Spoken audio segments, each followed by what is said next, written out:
Bonjour à tous. Alors, j'espère que vous allez bien. Ça fait un peu drôle de parler devant une salle vide, mais voilà.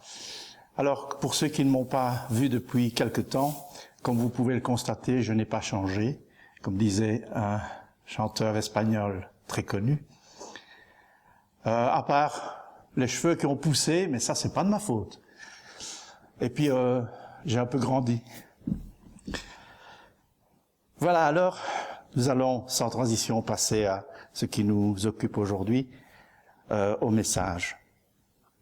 Alors, aujourd'hui, je vous propose de parcourir le psaume 57.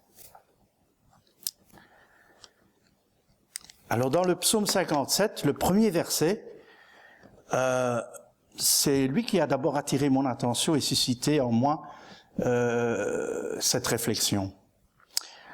Nous lisons dans ce premier verset, « Au chef des chantres, ne détruis pas, hymne de David, lorsqu'il se réfugia dans la caverne poursuivi par Saül. » Alors, peut-être il est bon de rappeler le contexte. Donc il s'agit de Saül et de David. Tout d'abord, en ce qui concerne Saül, le peuple hébreu avait réclamé un roi, et Dieu leur avait donné Saül. En effet, le peuple hébreu se plaignait, voilà, tous les autres peuples, ils ont un roi, et nous, on n'a pas de roi. Alors, ils ont réclamé un roi, et donc, Saül a été nommé. Saül aurait pu faire un bon roi, mais malheureusement, il va se montrer plus que décevant, car il va désobéir à plusieurs reprises à Dieu. Un exemple de désobéissance de Saül peut se trouver dans 1 Samuel au chapitre 13. Donc dans ce chapitre, nous voyons les Philistins, les ennemis du peuple hébreu, les Philistins qui sont sur le point d'attaquer les Hébreux. Les Philistins sont nombreux, puissamment armés, ils ont des chevaux, des lances, ils sont très effrayants. Mais Dieu demande à Saül d'attendre le retour de Samuel, le prophète Samuel, avant d'offrir les holocaustes, les sacrifices habituels avant la bataille. Mais Saül, pris de panique devant la menace qui se précise et la défection d'une partie de ses hommes, Saül n'attend pas le retour de Samuel et commence à offrir l'holocauste pour demander la protection de Dieu dans la bataille contre les Philistins. En faisant cela, il désobéit à Dieu et il démontre un manque flagrant de confiance en Dieu. Samuel arrive alors que l'holocauste est en train de s'achever et il réprimande Saül. « Qu'as-tu fait ?» lui dit-il. Hein ? « Tu as agi en insensé. Tu n'as pas observé le commandement que l'Éternel, ton Dieu, t'avait donné. » Et il avertit Saül que cela aura des conséquences pour son règne à venir. Car Dieu s'est choisi un homme selon son cœur pour le remplacer. Cet homme, bien sûr, c'est David. Alors tout le monde connaît l'histoire du petit David, du jeune David qui, avec sa fronde, va tuer le géant Goliath. Peut-être on connaît moins la suite, mais le petit David a grandi. Et c'est maintenant un grand guerrier, un chef de guerre, qui remporte de nombreuses victoires. Sa popularité inquiète Saül, qui décide de le faire mourir. Et c'est ainsi que David va devoir se réfugier dans une caverne. Alors voilà donc la situation de David qui est obligé par les circonstances de se réfugier dans une caverne m'a rappelé la situation que nous vivons maintenant depuis de trop longues semaines. Fort heureusement, nous ne sommes pas comme David confinés dans une caverne, mais nous disposons d'une maison, d'un appartement où nous pouvons nous réfugier et nous protéger de ce mal qui sévit à l'extérieur. David a donc trouvé refuge dans une caverne. C'est en tout cas l'expression que nous utilisons habituellement. Il a trouvé refuge, j'ai trouvé un travail, j'ai trouvé une maison, j'ai trouvé une épouse. Mais en réalité, n'est-ce pas plutôt le Seigneur, notre Dieu, qui a dirigé les pas de David vers ce refuge et qui l'a mis à l'abri? N'est-ce pas aussi le Seigneur qui nous a permis d'avoir cette maison, cet appartement dans lequel nous pouvons nous sentir en sécurité aujourd'hui? Bien sûr, nous avons dû travailler, faire des sacrifices pour obtenir ce qui aujourd'hui s'avère être un refuge. Mais c'est Dieu qui a béni nos efforts. Il y a beaucoup de personnes qui font beaucoup d'efforts et qui n'arrivent à rien parce que Dieu n'a pas béni. Et donc, c'est toujours à Dieu que revient le mérite. Dans notre société moderne, il nous semble normal de disposer d'un toit. Mais n'oublions pas que c'est avant tout une grâce que Dieu nous accorde. Lorsque je pense à ces personnes qui vivent dans la rue, à ces migrants au bord de la route, à toutes ces personnes qui fuient la guerre, les bombardements, et qui, au mieux, trouvent refuge dans un camp surpeuplé où le risque de contamination est élevé, je me dis, pourquoi le Seigneur m'épargne toutes ces souffrances? Je ne vaux certainement pas mieux que tous ces pauvres gens. Je n'ai pas de réponse à cela, tout simplement parce que c'est par grâce que le Seigneur a permis que je puisse avoir cette maison qui me permet de me mettre à l'abri. Et la grâce, par définition, n'a pas besoin de justification. Alors rappelons-nous constamment cette grâce et louons, remercions le Seigneur, notre Dieu, pour toutes ses bontés. Et prions aussi pour tous ceux qui n'ont pas d'abri, afin que Dieu leur vienne en aide. Alors venons-en maintenant à notre psaume 57. On peut remarquer, je ne sais pas si c'est dans toutes les Bibles, mais on peut remarquer qu'il y a deux pauses dans ce psaume.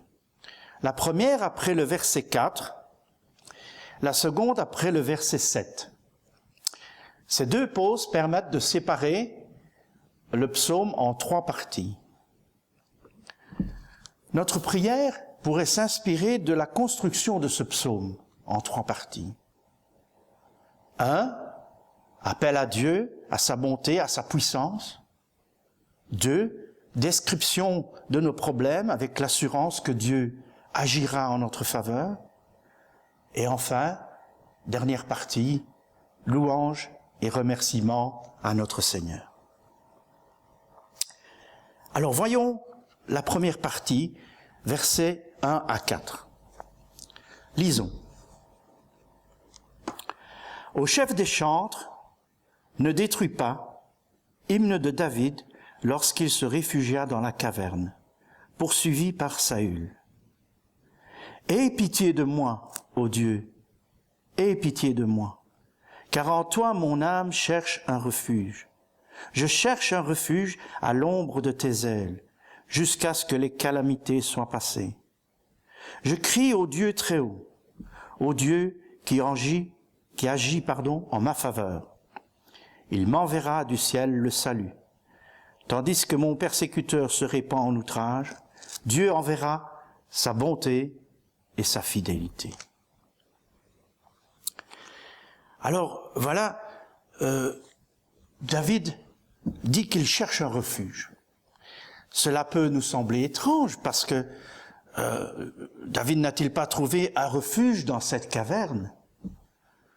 David ne dédaigne pas cet abri que Dieu, dans sa bonté, lui a fourni, certainement pas. Mais il a conscience que le seul vrai refuge se trouve dans le Seigneur. Et donc, il n'est pas tout à fait rassuré par cette caverne. Il veut avoir cette assurance que son Dieu est avec lui. Cette caverne, en effet, est un refuge matériel. provisoire, précaire aussi, car les hommes de Saül pourraient le trouver, et c'est pourquoi il fait appel à Dieu pour se rassurer. Le refuge que David recherche se trouve à l'ombre des ailes du Seigneur. David a aussi cette conviction que son Dieu est au-dessus de tout et de tous, et que c'est de lui que dépend toute chose. Il fait donc appel à la puissance de Dieu. Par exemple, au verset 3, il dit « Je crie au Dieu très haut ». Il sait aussi que le salut, la victoire, ne viendra pas de ses seules capacités, mais bien de l'action du Seigneur en sa faveur. Il dit au verset 4, « Il m'enverra du ciel son salut. Il enverra sa bonté et sa fidélité. »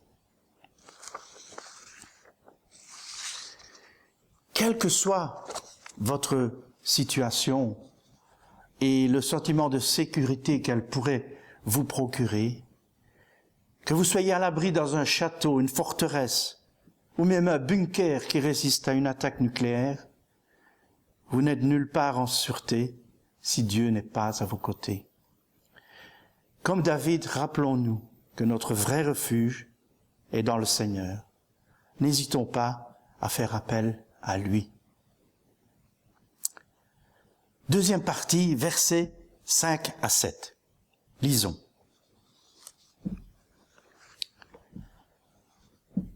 Mon âme est parmi des lions. Je suis couché au milieu de gens qui vomissent la flamme, au milieu d'hommes qui ont pour dents la lance et la flèche et les flèches, et dont la langue est un glaive tranchant. Élève-toi sur les cieux, ô Dieu, que ta gloire soit sur toute la terre. Ils avaient tendu un filet sous mes pas, mon âme se courbait, ils avaient creusé une fosse devant moi, ils y sont tombés. Voilà donc cette partie centrale. Dans cette partie centrale, David va énumérer les dangers auxquels il est confronté. Ces dangers sont particulièrement effrayants.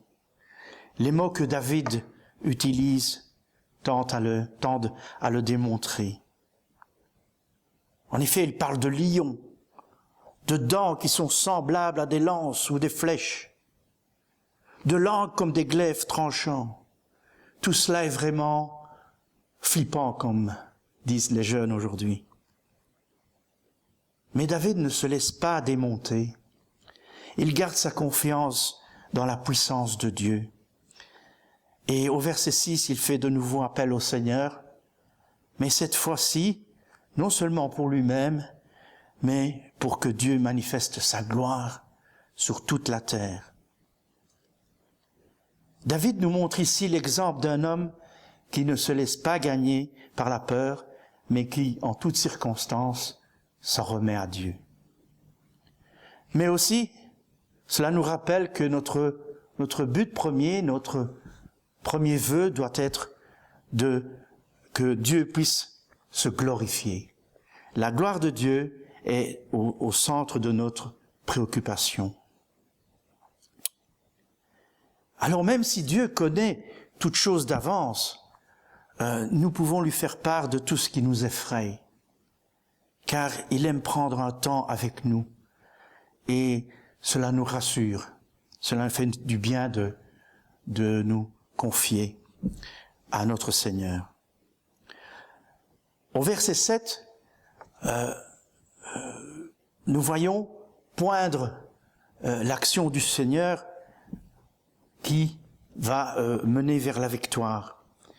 Nous voyons que Dieu fait en sorte que les ennemis de David tombent dans le piège qu'ils avaient tendu. Le verset 7, donc, nous parle de la victoire obtenue par Dieu sur les ennemis de David. C'est donc à Dieu, et à Dieu seul, que revient toute la gloire. Et c'est pour cela que David va louer Dieu dans la dernière partie de ce psaume.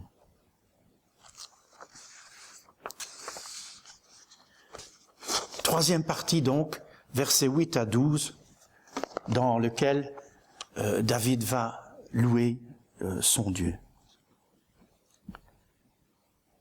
Mon cœur est affermi, ô Dieu, mon cœur est affermi. Je chanterai, je ferai retentir mes instruments. Réveille-toi, mon âme, réveillez-vous, mon luth et ma harpe. Je réveillerai l'aurore. Je te louerai parmi les peuples, Seigneur.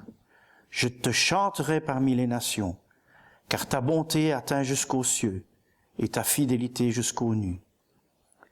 Élève-toi sur les cieux, ô Dieu, que ta gloire soit sur toute la terre.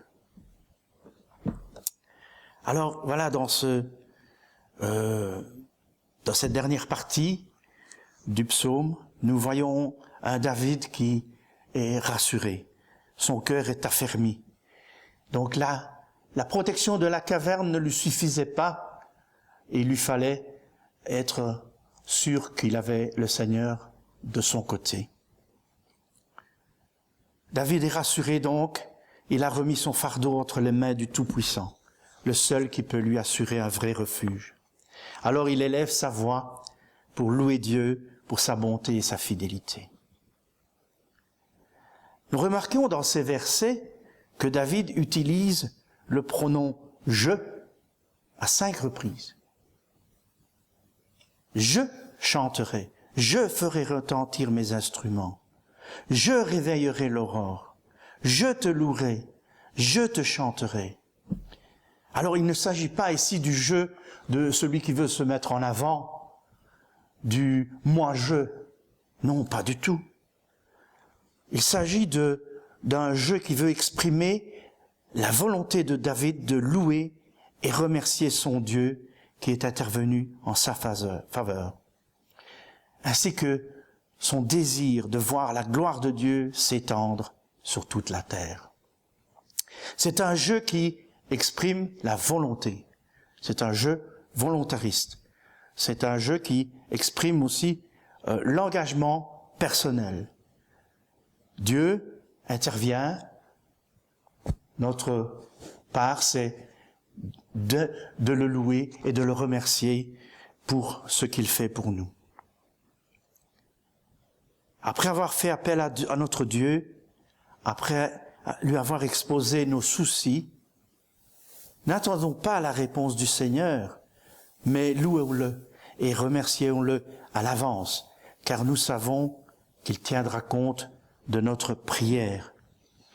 En effet, nous pouvons lire dans 1 Jean, chapitre 5, les versets 14 et 15, nous avons auprès de lui cette assurance que si nous demandons quelque chose selon sa volonté, il nous écoute.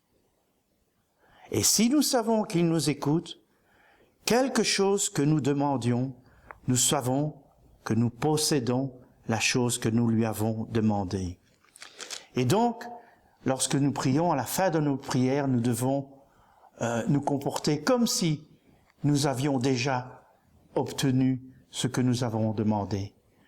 Même si ce ne sera pas exactement cela, en tout cas, une chose est certaine, c'est que Dieu tiendra compte de notre prière et répondra de la meilleure façon.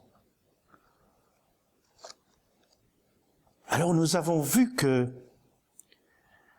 la caverne dans laquelle David s'est réfugié est un abri provisoire précaire.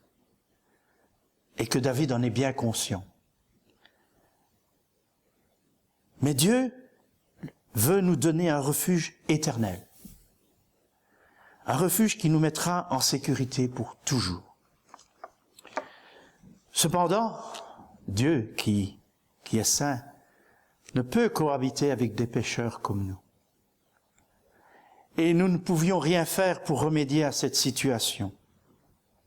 C'est pourquoi Dieu, gracieusement, encore une fois la grâce, gracieusement, c'est-à-dire indépendamment de nos mérites, a donné Jésus son Fils pour prendre notre péché.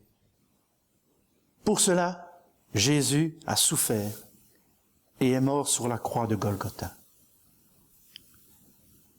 3 jours après, il est ressuscité. Il a encore vécu parmi nous pendant 40 jours. Ensuite, il est monté au ciel pour nous préparer une place dans ce refuge éternel. C'est cet événement que nous appelons l'Ascension et que nous avons fêté cette semaine.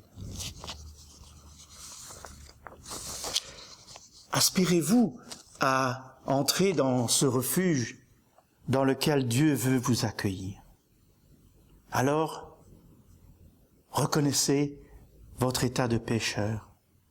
Ne vous appuyez pas sur vos propres mérites, mais repentez-vous et acceptez Jésus comme votre sauveur personnel. En effet, ce n'est pas nos mérites qui peuvent nous ouvrir les portes, l'accès à ce refuge, mais c'est le sacrifice de Jésus sur la croix. Et donc, ne vous confiez pas dans vos mérites, mais placez votre confiance dans le sacrifice de Jésus. Acceptez-le comme votre sauveur personnel.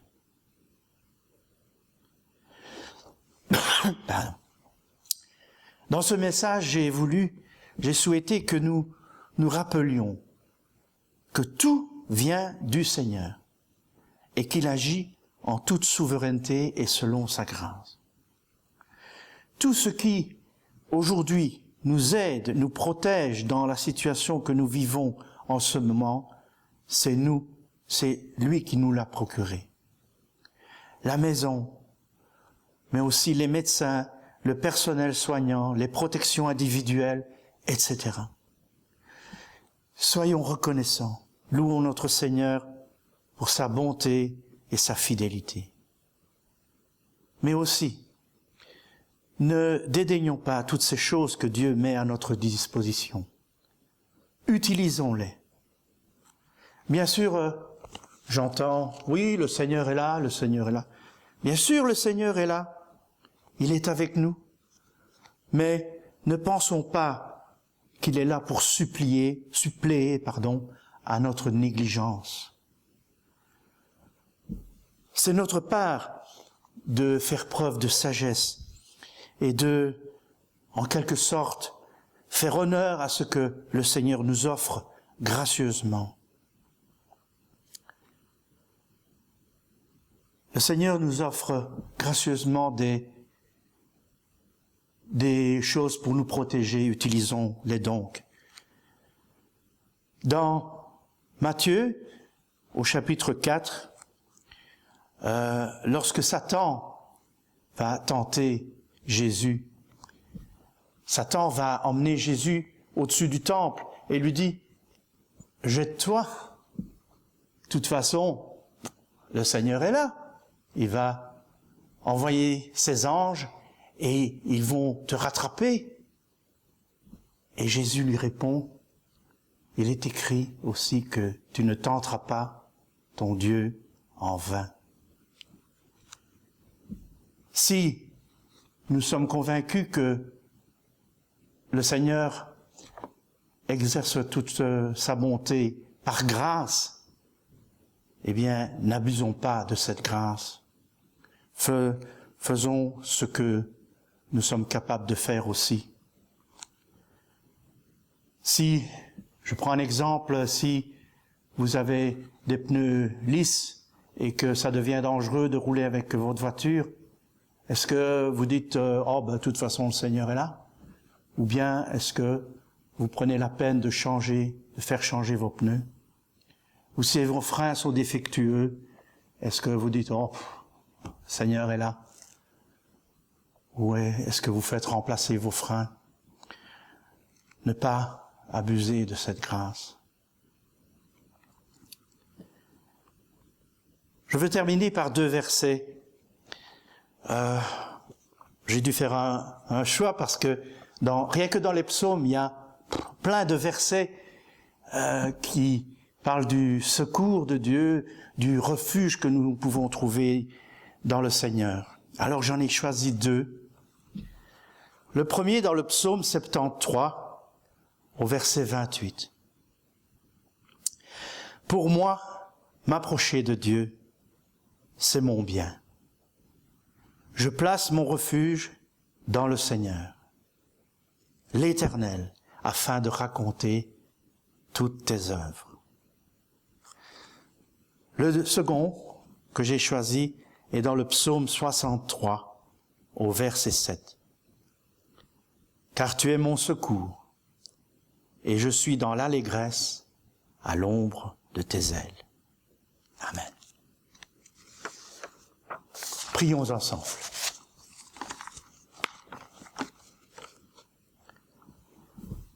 Seigneur notre Dieu, nous voulons nous souvenir, nous rappeler aujourd'hui et tous les jours que tout ce que nous possédons vient de toi, Seigneur. Que ce n'est pas par nos propres mérites, mais c'est le fruit de ta grâce, de ta bonté, Seigneur. Et nous voulons te remercier particulièrement dans la situation dans laquelle nous sommes, de nous fournir les moyens de nous protéger de ce mal qui sévit. Seigneur, merci pour le toit. Merci pour aussi que tu nous permets de vivre dans un pays où il y a une infrastructure hospitalière performante, où il y a un personnel soignant dévoué et courageux. Seigneur, merci pour toutes les protections que nous avons obtenues. Seigneur, nous voulons te prier aussi pour toutes ces personnes qui sont dans la rue, à l'extérieur et qui sont dans le danger, Seigneur. Et nous te demandons de leur venir en aide.